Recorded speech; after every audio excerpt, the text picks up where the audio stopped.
And speak now to Anita McNaught, who's there. So, Anita, what have you managed to establish about what's going on there? Well, I'm standing outside the main gates of the jail. A potentially very serious situation is developing here. As we drove towards the jail, it was clear it was still on fire. We could see a prison guard with a riot shield moving down from one of the watchtowers. When we arrived at the front of the jail, the hubbub around me is the many, many concerned relatives that have arrived at the jail and are waiting outside.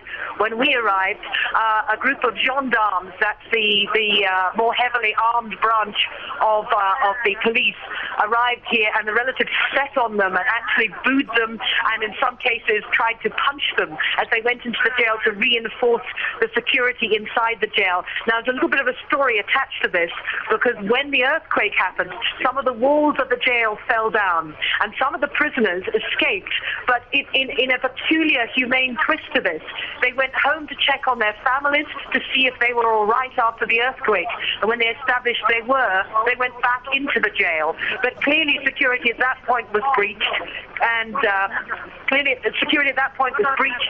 now there seems to be some kind of an uprising happening in the jail itself. Residents, relatives of the people inside the jail tell me they've heard shots were fired and that some people in the jail have actually been restrained. They're very, very concerned about the safety of their families. Anita, quite strange that they actually returned to the jail, and these prisoners who'd managed to escape. Well, it's not a maximum security jail, this one. It's for less serious crimes. So one imagines they weighed up the consequences of making a proper escape versus the psychological necessity of just making sure their families were okay, and calculated that having done what they needed to do, it was more prudent to go back. But whatever that was 2 days ago, the situation in the jail now is very different.